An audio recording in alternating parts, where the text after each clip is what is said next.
Começa agora. Aedas no ar. Chegamos! Está começando o seu informativo semanal sobre a reparação dos danos causados pelo rompimento da barragem da Vale, em Brumadinho, em janeiro de 2019.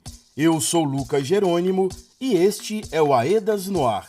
Fique com a gente para saber o que é notícia importante aqui na nossa região.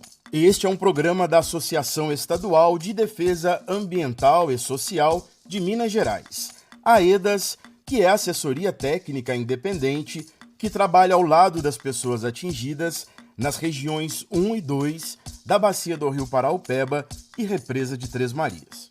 Bom, e começamos o nosso programa prestando solidariedade às comunidades de Santa Bárbara e Barão dos Cocais, que enfrentaram momentos de grande apreensão e medo por causa do acionamento indevido de uma sirene de emergência das barragens Complexo Córrego do Sítio. Essas comunidades já vivem em situação de extrema vulnerabilidade, sofrendo diariamente danos em razão da proximidade com as barragens e pela insegurança gerada por essa situação. Toda a nossa solidariedade. Hoje, por aqui, vamos falar sobre a decisão do Tribunal de Justiça de Minas Gerais, que dá prosseguimento no processo de liquidação coletiva dos danos individuais. Tem também a equipe de estratégias jurídicas da reparação no quadro Saber é Direito. No rádio e na internet, fique com a gente. Você está ouvindo Aedas no ar.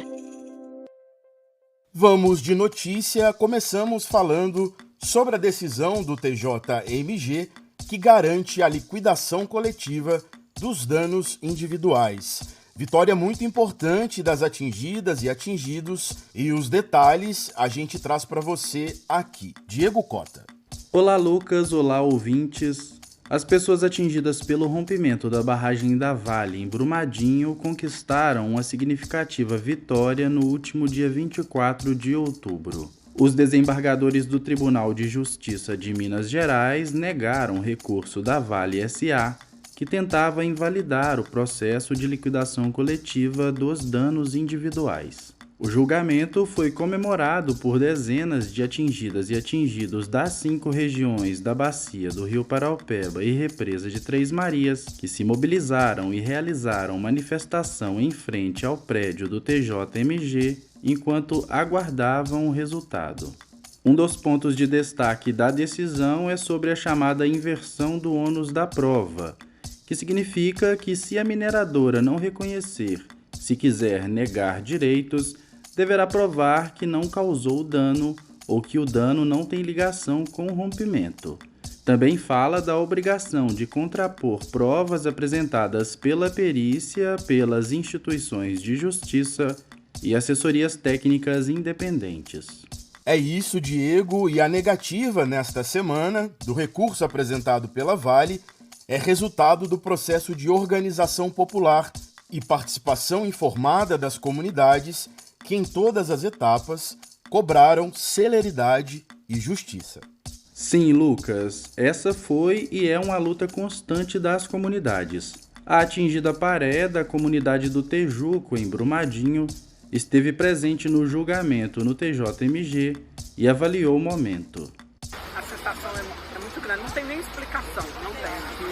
Eu saí de lá de dentro chorando, porque é muito grande, sabe, a expectativa dos atingidos.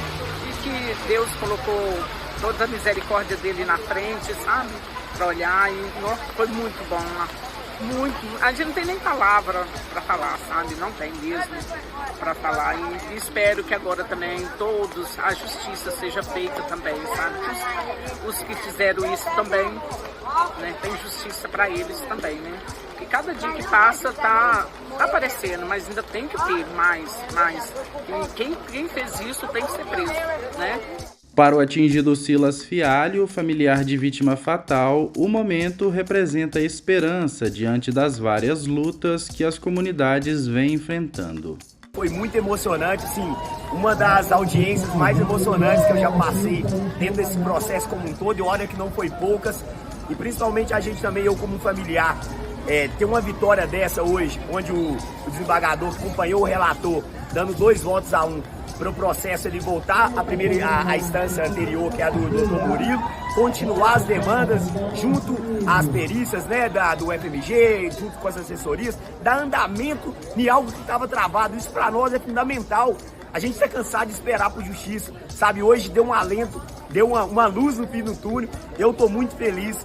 A atingida Joelísia Feitosa, de Juatuba, também destacou o marco dado no julgamento como uma conquista dos atingidos e motivação para continuarem em busca de seus direitos.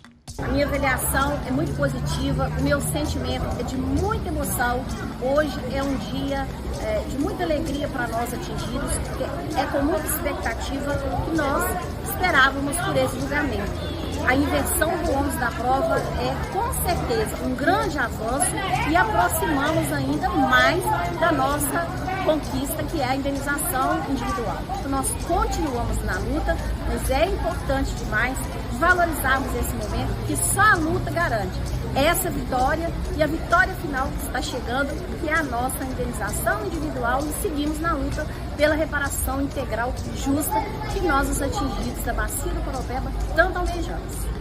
Ei, Diego, e para informar, para relembrar como esse tema se desenrolou do início até aqui, acho importante a gente fazer um breve histórico até essa decisão do TJMG conquistada pelas pessoas atingidas, Sim, Lucas, vamos lá.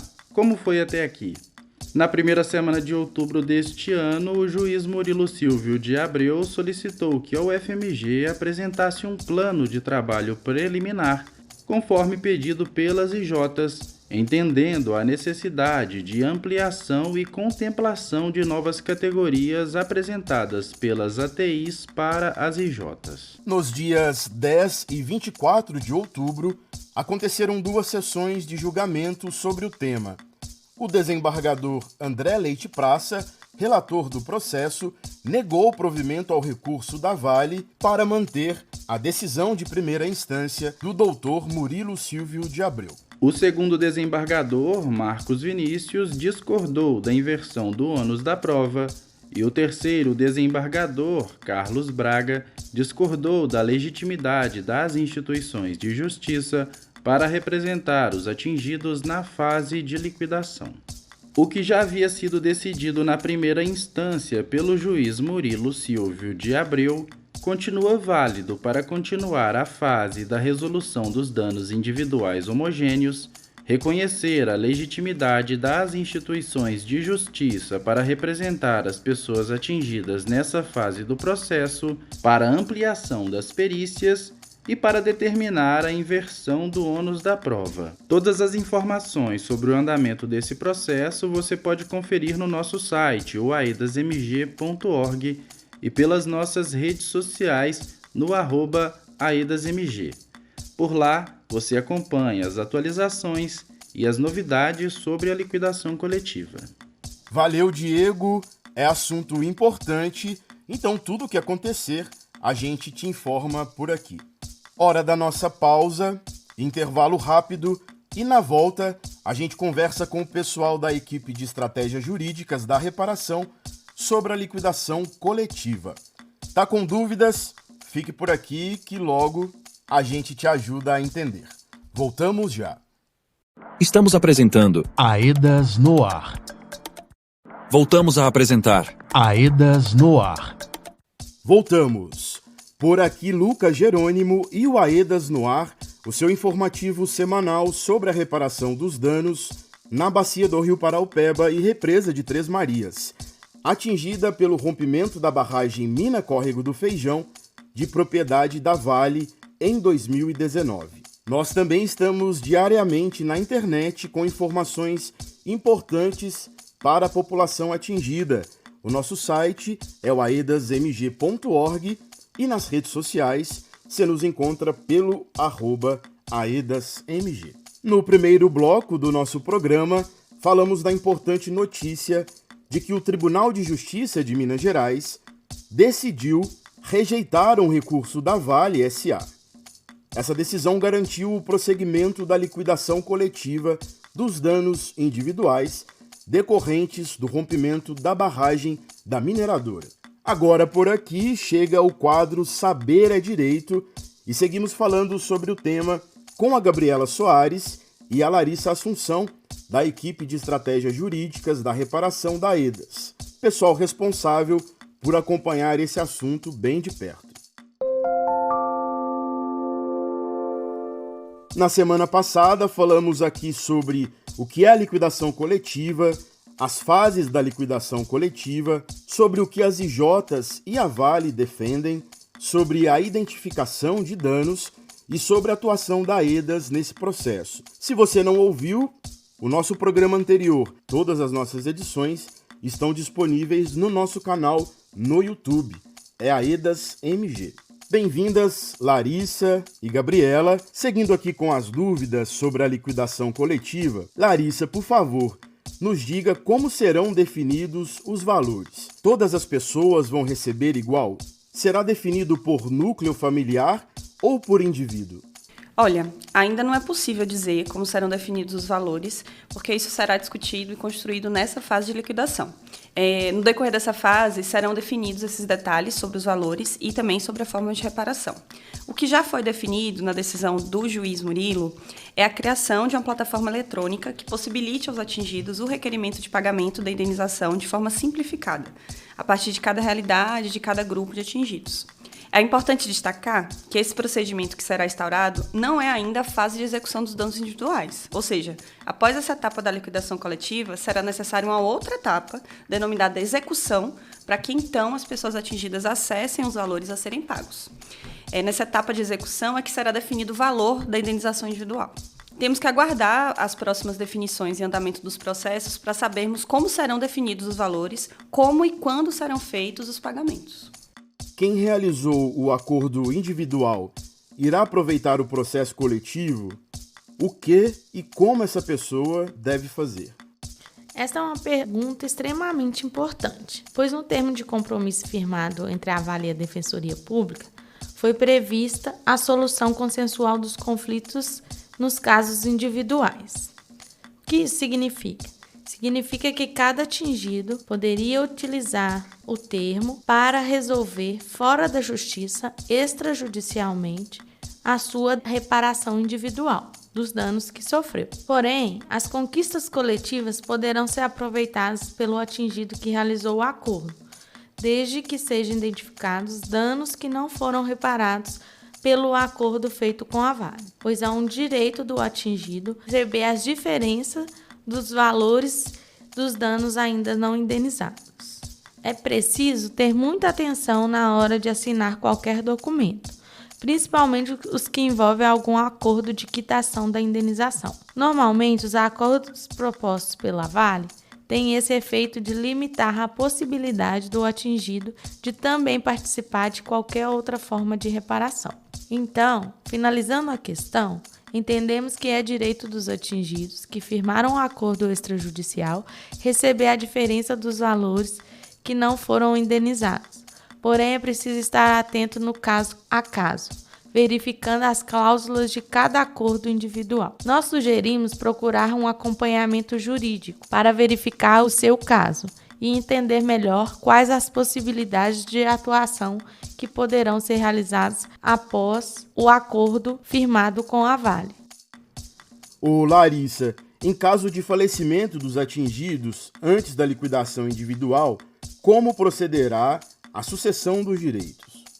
Cada caso precisa ser analisado individualmente, porque a situação em que cada um se encontra pode influenciar nos direitos sucessórios dos familiares que ficam. E como ainda não estão definidos os critérios para o estabelecimento da condição de pessoa atingida e suas várias subcategorias, é difícil responder com precisão como é que cada familiar pode atuar em caso de falecimento. O ideal mesmo é consultar um advogado particular ou a Defensoria Pública quando a fase de liquidação coletiva se iniciar. O próprio Ministério Público ele também vai auxiliar no momento oportuno. O importante é ficar atento aos canais de comunicação das assessorias para saber os próximos passos e também poder entender o que fazer a partir do seu próprio caso. É isso, Larissa Assunção, Gabriela Soares. Muito obrigado a vocês por trazerem ao nosso programa essas informações muito importantes nessas 2 edições e até uma próxima por aqui.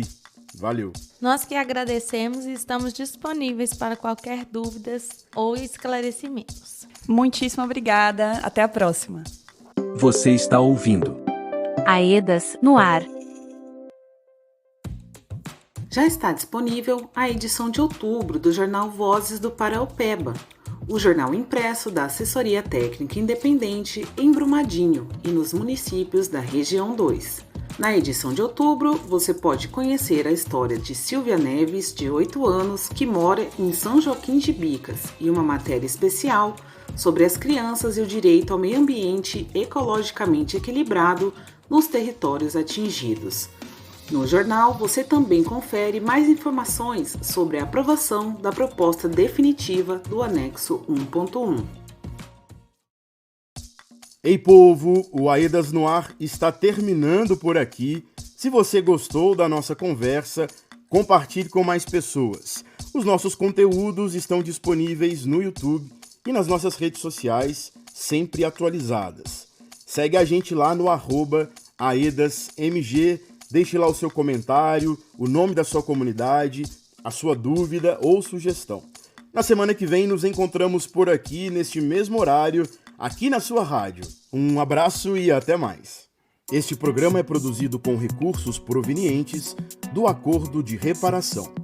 Honramos a memória das 272 joias vítimas do rompimento da barragem da Vale, em Brumadinho.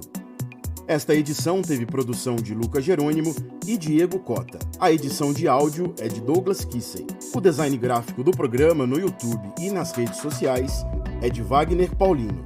A coordenação da equipe de comunicação é de Elaine Bezerra, sob a gerência de Diva Braga, gerente-geral de participação informada do projeto AEDAS Paraupeba.